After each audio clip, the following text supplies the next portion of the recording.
Leitura do livro Cartas de um Diabo a seu Aprendiz. Autor C.S. Lewis. Carta número 6.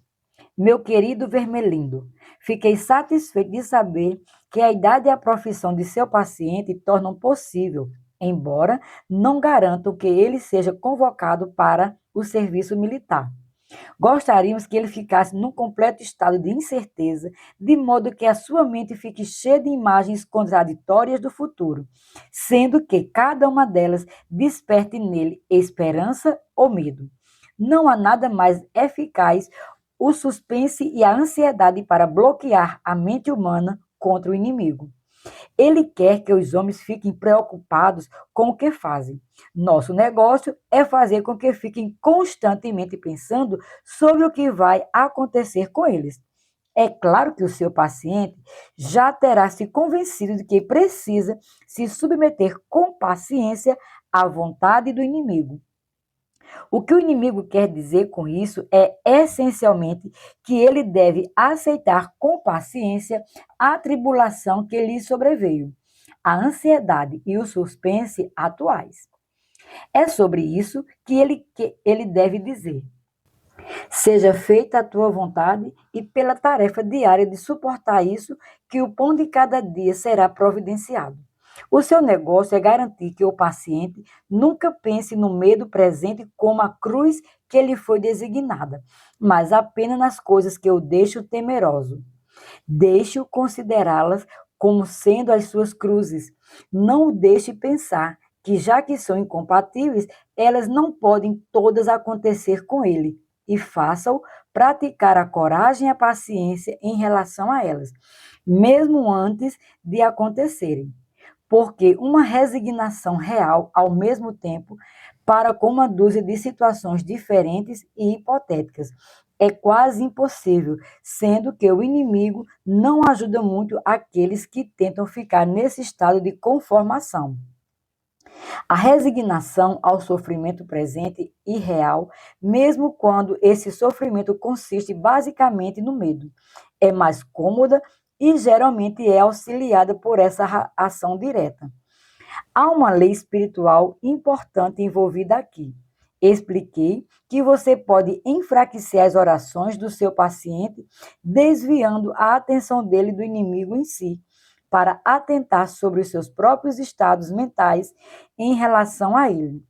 Por outro lado, o medo se torna mais fácil de dominar quando a mente do paciente é desviada da coisa temida para o medo em si, considerado um estado presente e indesejável de sua própria mente. E quando ele se refere ao medo como a cruz que lhe foi designada, passa inevitavelmente a pensar nisso como um estado de espírito. Por isso, é possível formular a seguinte regra geral: em todas as atividades mentais que favorecem a nossa causa, encoraje o paciente a não atentar para si mesmo, e sim a concentrar-se no objeto. Mas no caso daquelas atividades que favorecem o inimigo, leve-o a concentrar-se só em si.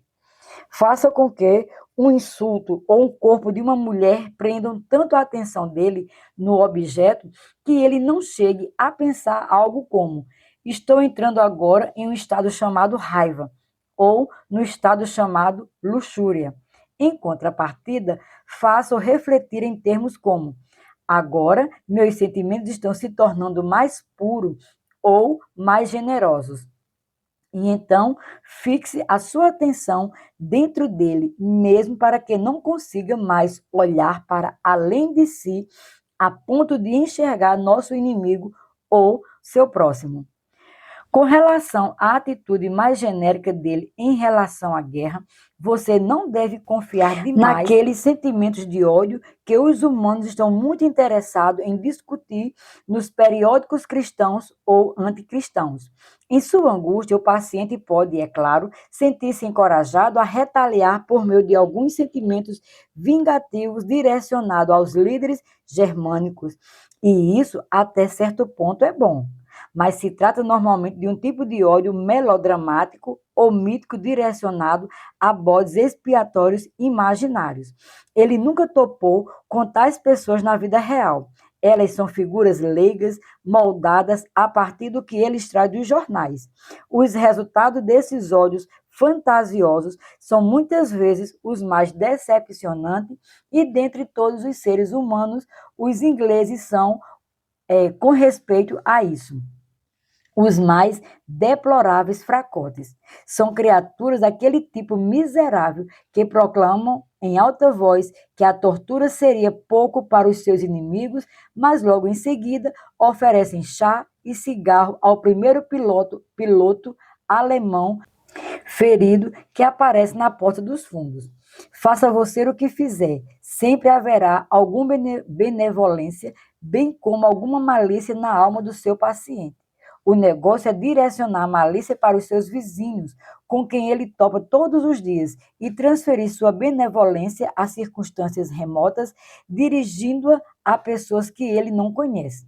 Assim, a malícia se torna totalmente real e a benevolência, em grande parte, imaginária. Não há nenhuma vantagem em inflamar o seu ódio contra os alemães se, ao mesmo tempo, um hábito pernicioso de caridade estiver tomando forma entre ele e sua mãe, seu chefe e o homem com quem ele topa no trem. Pense no seu homem como uma série de círculos concêntricos, sendo que a sua vontade é o mais interno, o seu intelecto vem logo depois, e, finalmente, sua fantasia. Não é de se esperar que se possa excluir imediatamente de todos os círculos tudo que cheira ao inimigo, mas você deve continuar a transferir todas as virtudes para círculos externos até que ele finalmente esteja no círculo da fantasia, e todas as qualidades desejáveis para dentro da vontade. Somente quando alcançam a vontade e são ali incorporadas em hábitos é que as virtudes se tornam realmente fatais para nós. É claro que não estou me referindo ao que o paciente toma erroneamente por sua vontade, aquela fúria de resoluções e de dentes cerrados, e sim ao centro real, aquilo que o inimigo chama de coração. Todos os tipos de virtudes pintadas na fantasia, aprovadas pelo intelecto ou, em certa medida, amadas e admiradas, afastarão uma pessoa da casa de nosso Pai. Na verdade, elas poderão torná-lo mais divertido quando chegar lá. Com carinho, seu tio mal danado. Carta 7. Meu querido Vermelindo, fico espantado com sua pergunta se é essencial manter o paciente na ignorância quanto à sua própria existência. Essa questão, ao menos para a fase presente da luta, já nos foi respondida pelo alto comando. Nossa política para o momento é de nos mantermos ocultos. Claro que isso nem sempre foi assim. Na verdade, estamos nos deparando com um dilema curioso. Quando os seres humanos deixam de acreditar em nossa existência, perdemos todas as consequências prazerosas do terrorismo direto e deixamos de produzir bruxos. Por outro lado, quando eles acreditam em nós, não temos como torná-los materialistas e céticos, pelo menos por enquanto. Tenho muita esperança de que iremos aprender em pouco tempo como apelar aos sentimentos e transformar em mito a ciência deles, a ponto de aquilo que é, com efeito, uma crença em nós, embora não com esse nome. Se infiltrará de mansinho, enquanto a mente humana permanecerá fechada à crença na existência do inimigo. A energia vital, a veneração do sexo e alguns aspectos da psicanálise poderão ser bem úteis aqui. Se conseguirmos realizar nosso trabalho perfeito, o bruxo materialista, o homem que não usa, antes cultua verdadeiramente ao que ele chama vagamente de forças, ao mesmo tempo que nega a existência de espíritos. Então, o fim da guerra estará às portas. Mas nesse meio tempo, deveremos obedecer às ordens recebidas. Não acho que você terá muita dificuldade para manter o paciente na escuridão. O fato de que os demônios são figuras predominantemente cômicas na imaginação moderna irá ajudá-lo. Se qualquer suspeita tênue de sua existência começar a surgir na mente dele, surgira uma imagem de uma entidade em trajes vermelhos e convença-o de que, já que ele não pode acreditar nessas coisas, trata-se de um velho método de manual para confundi-los. Também não poderá acreditar em você. Não esqueci da promessa que fiz de avaliar se devemos tornar o paciente um extremo patriota ou um extremo pacifista. Todos os extremos, exceto a devoção extrema ao inimigo, devem ser encorajados. Nem sempre é claro, mas principalmente nas condições atuais. Algumas épocas são apáticas e complacentes, e o nosso trabalho é deixá-las ainda mais calmas e embalá-las mais rapidamente no sono. Já outras eras, como a nossa, são desequilibradas e inclinadas à facção, sendo nosso dever inflamá-las.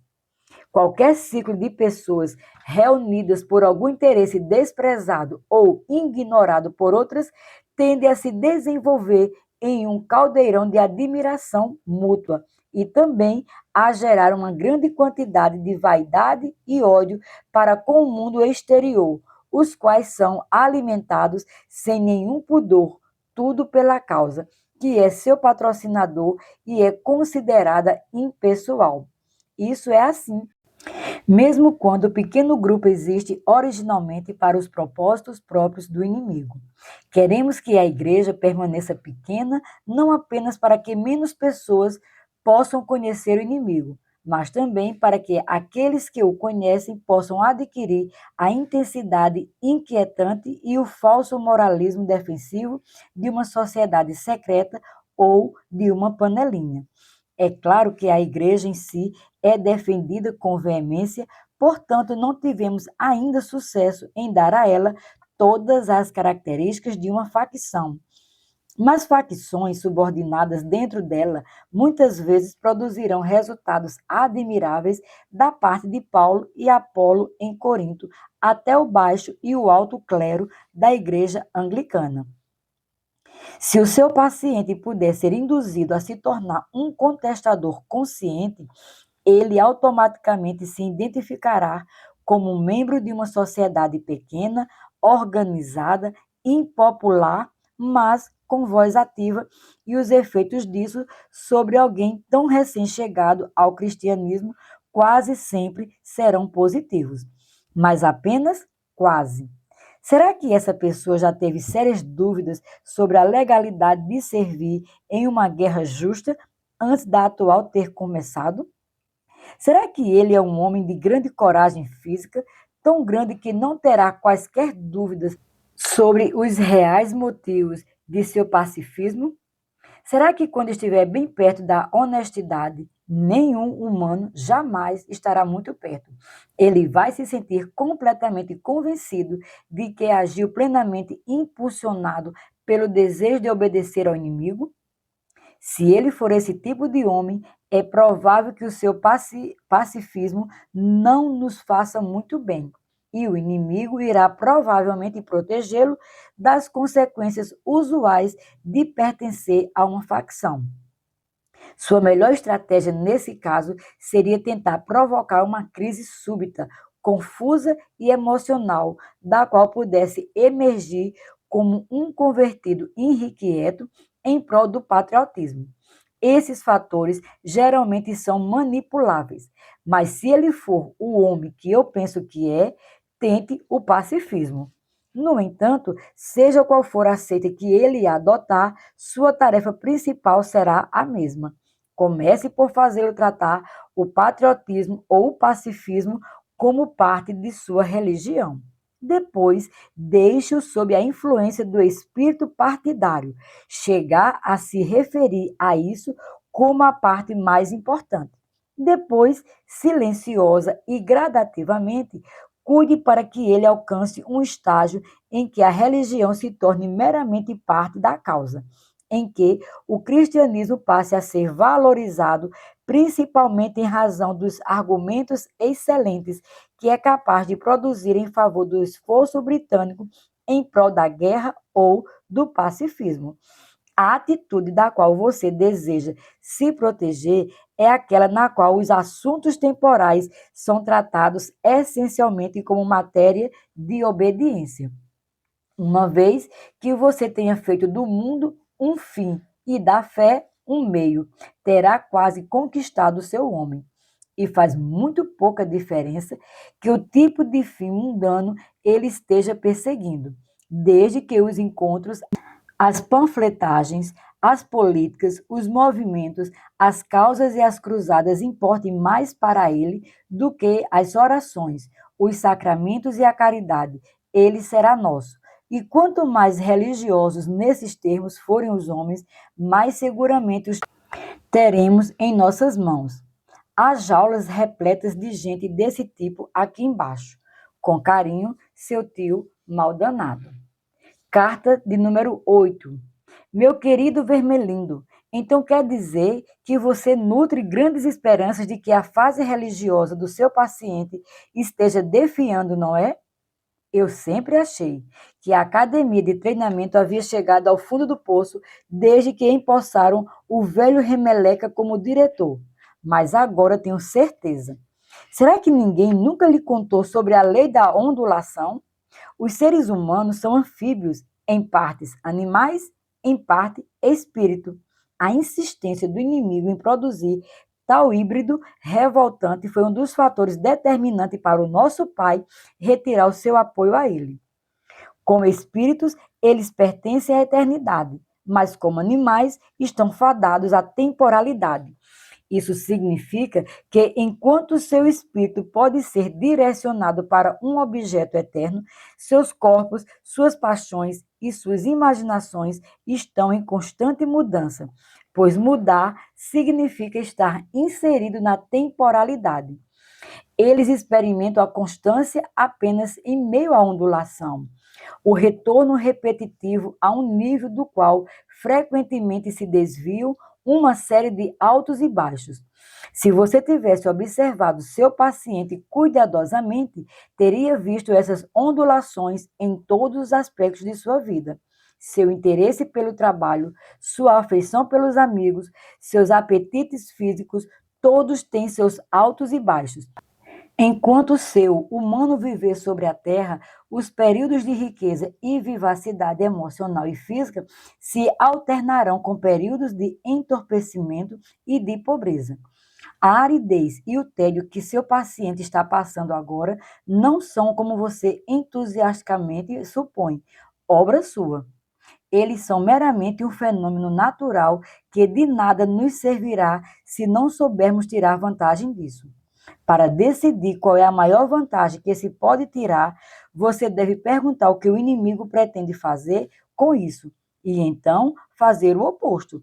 Talvez você se surpreenda com o fato de que ele, em seus esforços para ter a posse permanente de uma alma, confie muito mais nos baixos que nos altos.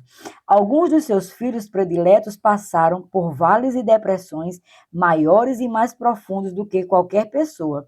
E a razão é a seguinte: para nós, os humanos não passam de comida. Nosso objetivo é a absorção da vontade deles na nossa, o aumento da nossa própria reserva de egoísmo à custa deles.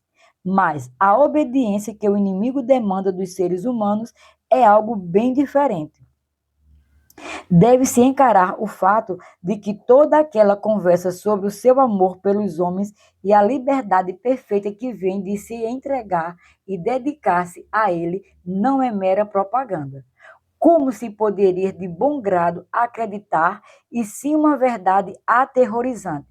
Ele quer realmente encher o universo com um monte de pequenas réplicas repugnantes de si mesmo. Criaturas cujas vidas, numa escala em miniatura, serão qualitativamente como a sua. Não porque ele as tenha absorvido, mas porque elas desejam se conformar de livre e espontânea vontade a ele. O que nós queremos é apenas gado que possa acabar nos servindo de comida. Ele deseja servos que possam acabar se tornando seus filhos. Nós desejamos sugar, ele deseja retribuir. Nós somos vazios e queremos ser preenchidos. Ele é pleno e por isso transborda. O objetivo de nossa guerra é um mundo em que o nosso Pai, nas profundezas, tenha absorvido todos os outros seres em si. Já o inimigo deseja um mundo cheio de seres unidos a ele, mas que ainda assim continue sendo distintos. E é aí que entra os períodos de baixa. Você já deve ter se perguntado muitas vezes por que o inimigo não utiliza os seus poderes para estar sensivelmente presente nas almas humanas em qualquer nível, sempre que desejar. Mas agora você vê que o irresistível e o incontestável são duas armas que a própria natureza de seu desígnio o impede de usar. Atropelar a vontade humana, o que aconteceria se ele se tornasse perceptível, mesmo no nível mais tênue e mínimo, não valeria de nada para ele, porque não pode violentá-los, pode apenas encantá-los, pois sua ideia desprezível é fazer duas coisas incompatíveis ao mesmo tempo. As criaturas devem ser um com ele, sem deixarem de ser elas mesmas. Simplesmente anulá-las ou assimilá-las não servirá aos seus propósitos. Ele está preparado para intervir um pouquinho no início. Irá instigá-los com pequenos sinais de sua presença, que, embora minguados, parecem grandes para eles, repletas de doçura emocional e representativas de uma resistência fácil à tentação. Mas ele nunca permitirá que esse estado de coisa dure muito tempo. Mais cedo ou mais tarde, irá retirar, se não de fato, pelo menos de sua experiência consciente, todo apoio e incentivo. Deixará a criatura andar com as suas próprias pernas, a fim de executar, a partir da própria vontade, aqueles deveres que já perderam o atrativo. É durante esses períodos de baixa, muito mais do que nos períodos de pico, que ela amadurecerá e se tornará o tipo de criatura que ele deseja que ela seja. Desse modo, as orações feitas no estado de aridez são aquelas que o agradam mais. Podemos arrastar nossos pacientes por meio da tentação contínua, porque nosso propósito em relação a eles é apenas que sirvam de refeição, e quanto mais conseguirmos interferir na vontade deles, melhor. O inimigo não pode tentá-los para a virtude da mesma forma que tentamos para o vício. Ele quer que eles aprendam a andar sozinhos e deve, por isso, retirar a sua mão. E se o que restar for apenas a vontade de andar, ele ficará satisfeito, até mesmo com os seus tropeços. Não se iluda, Vermelindo. Não haverá um perigo maior para a nossa causa do que quando um ser humano que não mais deseja, mas ainda assim pretende fazer a vontade de nosso inimigo. Olhar em redor para um universo do qual todo traço dele parece ter desaparecido e perguntar-se por que foi abandonado e ainda obedece. Mas é claro que os períodos de baixa oferecem oportunidades também para o nosso lado. Na semana que vem, vou lhe dar algumas dicas de como explorá-las. Com carinho, seu tio Maldanado. Carta de número 9. Meu querido Vermelindo, espero que a minha última carta o tenha convencido de que o vale da apatia ou de sequidão pelo qual o seu paciente está passando no presente não irá por si só entregar a alma dele a você, mas tem de ser explorado apropriadamente. A seguir, vou lhe revelar a estratégia dessa exploração. Em primeiro lugar, sempre pensei que os períodos de baixa da instabilidade humana oferecem excelentes oportunidades para todas as tentações sensuais, particularmente aquelas relativas ao sexo. Isso poderá surpreendê-lo, pois é claro que há mais energia física e, portanto, mais apetite potencial em períodos de pico. Mas você deve lembrar que é nessa hora que as forças de resistência atingem também seu ponto mais alto. A saúde e o ânimo que você deseja usar na produção da luxúria também pode ser, lamentavelmente, usados com muita facilidade no trabalho, no lazer, no pensamento ou na alegria inconsequentes. O ataque terá uma chance maior de sucesso quando todo o mundo interior de uma pessoa estiver sombrio, frio e vazio. E deve-se notar também que a sexualidade de quem atravessa períodos de baixa é sutilmente diferente daquela da pessoa que está no pico, com menos chance de levar ao fenômeno água com açúcar, que os humanos chamam de estar apaixonado, muito mais facilmente levado a perversões, muito menos contaminado por aqueles adendos generosos e imaginativos, e até mesmo espirituais, que tão frequentemente fazem com que a sexualidade humana se torne tão decepcionante. O mesmo vale para outros desejos da carne. É muito mais provável que você transforme o seu homem num grande alcoólatra se lhe impuser a bebida como um paliativo para seu tédio e sua exaustão, do que se encorajá-lo a usar a bebida como meio de parecer um sujeito descolado entre amigos nas horas de felicidade e de afetuosidade. Quando lidamos com o prazer em sua forma saudável, normal e satisfatória, estamos, por assim dizer, no campo de inimigo. Eu sei que ganhamos muitas almas por meio do prazer. Ainda assim, trata-se de uma invenção dele, não nossa. Ele criou os prazeres. Todas as nossas pesquisas até aqui não nos permitiram produzir sequer um deles. Tudo o que podemos fazer é encorajar os humanos a desfrutarem dos prazeres que nosso inimigo produziu, mas o utilizando de algum modo ou em níveis proibidos por ele. Logo, sempre tentamos trabalhar a parte da condição natural de qualquer prazer, ou seja, naquilo que é menos natural, com uma menor porção do perfume do seu Criador e menos prazeroso. A fórmula, portanto, é um anseio cada vez maior por uma satisfação cada vez menor. É mais certeiro e tem mais requinte. Capturar a alma do homem e não dar nada em troca é isso que realmente agrada o coração do nosso Pai. E os períodos de baixa são a época certa para dar início a esse processo. Mas há uma forma ainda melhor de explorar as baixas, que é pelos próprios pensamentos do paciente sobre elas. Como sempre, o primeiro passo é manter o conhecimento fora de sua mente. Não o deixe suspeitar da lei da ondulação.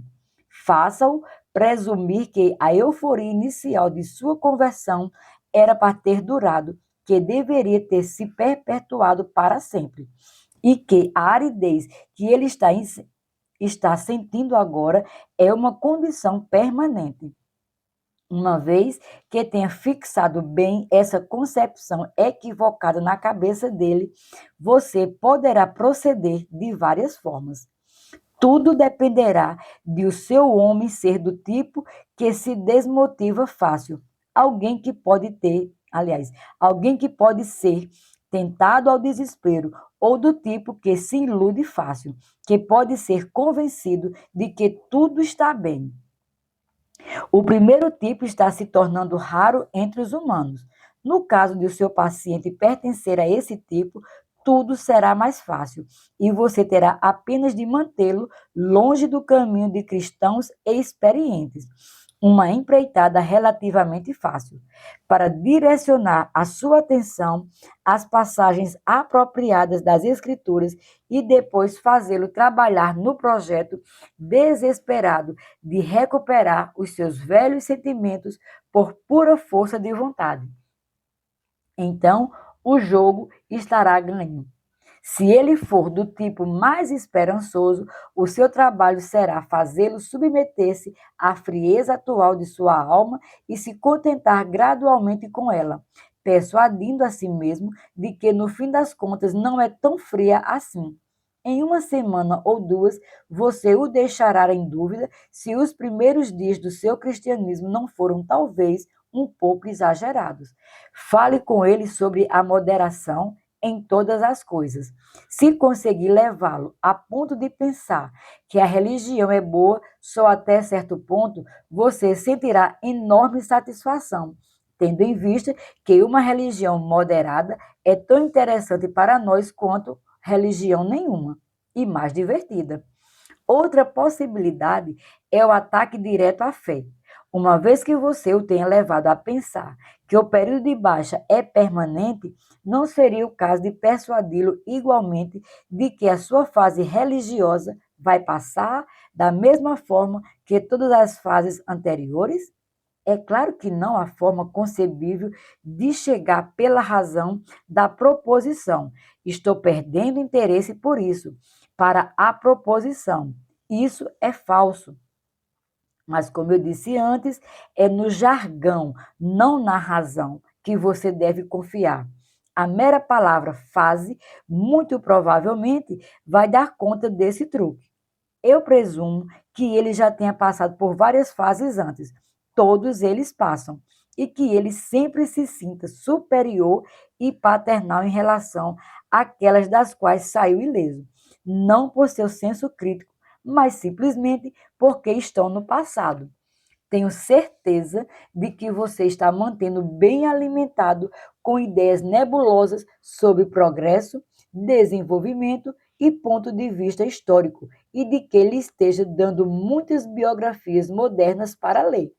As pessoas nelas sempre estão conseguindo sair de fases, não estão? Captou a mensagem? Afaste os seus pensamentos da pura antítese entre verdadeiro e falso. Põe na cabeça deles expressões sombrias como: foi só uma fase, já passei por isso.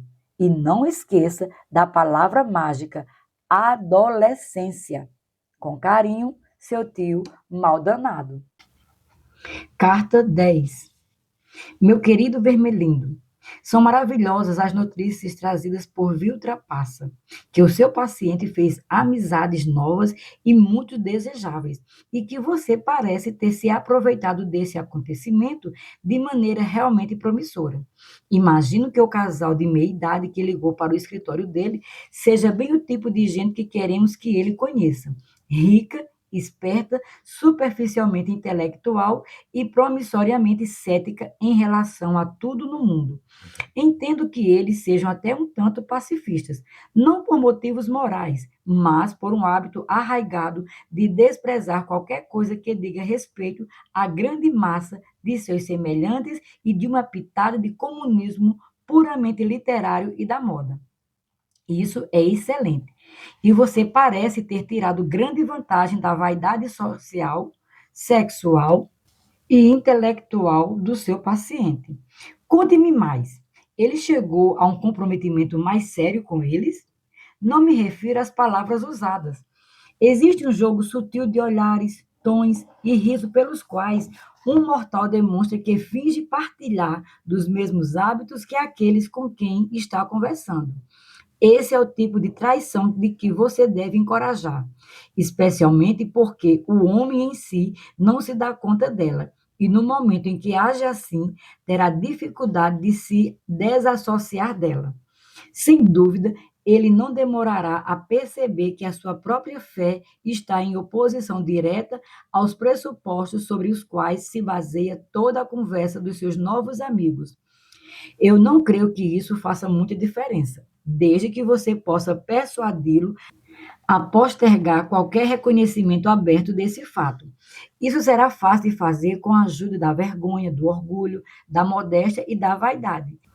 Enquanto durar o adiamento, ele estará numa posição falsa. Ficará em silêncio quando deveria falar e dará risada quando deveria ficar em silêncio. Ele assumirá primeiro somente por suas ações, mas logo em seguida por suas palavras, todo tipo de cinismo e ceticismo que não são realmente seus. Mas se você o manipular direitinho, essas atitudes logo serão apropriadas por ele. Todos os mortais tendem a se transformar naquilo que pretendem ser. Isso é elementar. O que está de fato em questão é como se preparar para o contra-ataque do inimigo. A primeira medida a tomar é atrasar ao máximo o momento em que ele se dará conta de que esse novo prazer é uma tentação. Já que os servos do inimigo têm pregado por 2000 anos sobre o mundo como uma das grandes tentações padrão, e isso parece ser difícil de fazer. Mas, felizmente, pouco se tem falado sobre isso nas últimas décadas. Nos textos cristãos modernos, embora eu veja várias referências, na verdade, mais do que eu desejaria, a Mamon, muito pouco se adverte sobre as vaidades mundanas, a escolha de amigos e o valor do tempo. Tudo isso provavelmente seu paciente classificaria como puritanismo. E permita-me uma breve observação. O valor que demos a essa palavra é um dos triunfos sólidos dos últimos 100 anos. Por meio dela, resgatamos anualmente milhares de humanos de uma vida temperante, caridosa e sóbria. Mais cedo ou mais tarde, contudo, a natureza real de seus novos amigos deve se tornar clara para ele, e então suas táticas devem depender da inteligência de seu paciente. Se ele for tolo bastante, você poderá levá-lo a se dar conta do caráter dos amigos apenas quando eles estiverem ausentes. Sua presença pode servir para eliminar toda a possibilidade de crítica. Se conseguir isso, ele pode ser induzido a viver duas vidas paralelas, como muitos humanos fazem, por longos períodos de tempo. Ele não apenas parecerá ser, mas realmente será um homem diferente em cada um dos ciclos que frequentar. Se isso falhar, há um método mais sutil e divertido. Você pode fazer com que ele tenha verdadeiro prazer ao perceber que existem dois lados de sua vida que são incompatíveis. Isso poderá ser alcançado explorando sua vaidade. Ele pode ser instruído a gostar de se ajoelhar ao lado do dono da mercearia aos domingos, só porque o dono da mercearia jamais entenderia o mundo urbano e escarnecedor que ele frequenta no sábado à noite. E, inversamente, a apreciar ainda mais as obscenidades e blasfêmias que rolaram no café com esses amigos admiráveis, porque está consciente de um mundo mais profundo e espiritual dentro dele que eles são incapazes de compreender. Acho que você está entendendo o que quero dizer. Os amigos mundanos o tocam de um lado e o dono da mercearia de outro. E ele é o homem completo, equilibrado e complexo que consegue perscrutar todos. Assim, ao mesmo tempo que se mantém desleal a pelo menos dois grupos de pessoas, ele sentirá no lugar da vergonha um fluxo contínuo e subterrâneo de satisfação própria.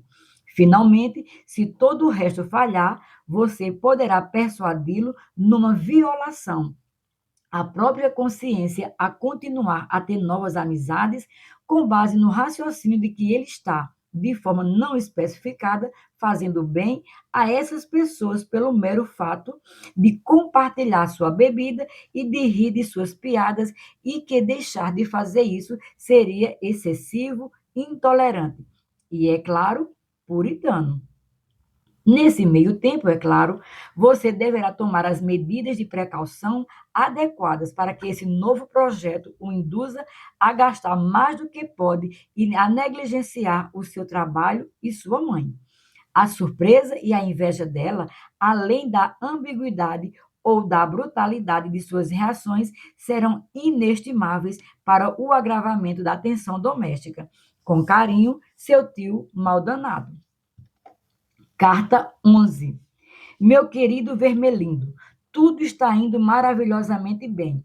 Em especial, fico contente de ouvir que os dois novos amigos o fizeram conhecer o resto do grupo. Todos eles, como posso inferir do nosso centro de informações, são pessoas completamente confiáveis, escarnecedoras e aferradas às coisas mundanas que, sem terem cometido nenhum crime extraordinário, estão progredindo silenciosa e confortavelmente rumo à casa do nosso pai. Você fala que eles gostam muito de rir. Espero que isso não signifique que você nutra a falsa impressão de que o riso em si esteja sempre a nosso favor. Esse, aliás, é um ponto que merece alguma atenção. Costumo dividir as causas do riso humano em alegria, diversão, anedota e petulância. Você vai encontrar a primeira entre amigos e amantes reunidos no fim de tarde de um feriado. Entre adultos, geralmente se arranja algum pretexto para o riso na forma de piadas, mas a facilidade com a qual os menores gracejos produzem risadas nessas horas mostra que elas não são a causa real. Não sabemos qual é essa causa verdadeira. Algo parecido com isso é expresso em boa parte dessa arte detestável que os humanos chamam de música. Algo semelhante acontece nos céus. Uma aceleração sem sentido no ritmo da experiência celestial, que é bem insondável para nós. O riso desse tipo não nos faz bem algum e deve ser sempre desencorajado. Além disso, o fenômeno em si é nojento e um insulto direto ao realismo, à dignidade e à austeridade do inferno. A diversão está diretamente relacionada à alegria, um tipo de subproduto emocional que surge do instinto do lúdico. É de bem pouco proveito para nós. É claro que às vezes pode ser utilizada para desviar os seres humanos de algo mais que o inimigo gostaria que eles estivessem sentindo ou fazendo. Mas em si, a diversão tem tendências totalmente indesejáveis, promovendo a caridade, a coragem, a satisfação e muitos outros males. A anedota que está associada à percepção súbita da incongruidade é um campo muito mais promissor. Não estou pensando em primeiro plano do humor irreverente ou obsceno que, embora muito usado pelos tentadores de segunda categoria, tem resultados muitas vezes decepcionantes. A verdade é que, quanto a este assunto, os humanos estão claramente divididos em duas classes. Há aqueles para os quais nenhuma paixão é tão séria quanto a luxúria, e para quem uma história indecente deixa de produzir lascívia precisamente quando se torna engraçada. Há outro para os quais o riso e o desejo são motivados no mesmo momento e pelas mesmas coisas. O primeiro tipo faz piada do sexo porque isso aponta muitas incongruências. Já o segundo cultiva incongruência porque quer ter um pretexto para falar sobre sexo. Se o seu homem for do primeiro tipo, o humor de baixo calão não vai lhe servir. Não vou nunca esquecer as horas que gastei de tédio insuportável com um dos meus primeiros pacientes nos bares e salas para fumantes antes de eu ter aprendido essa regra. Descubra a que grupo o seu paciente pertence e cuide para que ele mesmo não o descubra. O verdadeiro uso de anedotas, piadas e de humor encontra-se numa direção bem diferente e é especialmente promissor entre os ingleses, que levam o seu senso de humor tão a sério que a falta desse senso é quase o único defeito do qual sentem vergonha. O humor é para eles o grande consolo, além de ser, marque bem isso, a desculpa para tudo na vida. Assim, ele é indispensável como meio de destruir qualquer sentimento de vergonha. Se um homem simplesmente deixar os outros pagarem a conta em seu lugar, é pão duro. Se gabar-se disso de forma jocosa e caçoar dos seus colegas por terem sido trapaceados, não será mais pão duro, e sim um cara cômico. A mera covardia é vergonhosa, mas aquela da qual alguém se vangloriar com superlativos humorísticos e gestos grotescos pode parecer engraçado. A crueldade é vergonhosa, a menos que o homem cruel possa transformá-la em piada. Milhares de piadas obscenas ou mesmo blasfemas não são de grande ajuda na danação de um homem, tanto quanto a sua descoberta de que praticamente tudo o que deseja fazer pode ser feito, não apenas sem a desaprovação de seus colegas, mas com a admiração deles, se ele tão somente souber fazer disso uma piada. E essa tentação pode passar totalmente despercebida para o seu paciente, graças àquela seriedade inglesa com relação ao humor. Qualquer sugestão de que se possa estar cometendo exageros pode ser tida como puritana ou como um indivíduo para a falta de humor. Mas a petulância é a melhor de todas. Em primeiro lugar, ela é muito econômica. Qualquer um pode ser treinado para falar como se a virtude fosse engraçada, mas apenas um homem inteligente pode fazer uma piada boa sobre a virtude ou, na verdade, sobre qualquer coisa. Entre pessoas petulantes, a piada sempre é assumida como algo natural. Ninguém realmente faz piada, mas qualquer assunto sério é discutido como se já tivessem percebido o lado ridículo dele. Se prolongado, o hábito da petulância constrói em torno de uma pessoa a mais refinada couraça que conheço contra o inimigo, além de ser bastante livre dos perigos inerentes às outras fontes de riso. Ela está a milhares de quilômetros de distância da alegria. Entorpece em vez de aguçar o intelecto, e isso não estimula nenhuma afeição entre aqueles que a praticam. Com carinho, seu tio Maldonado.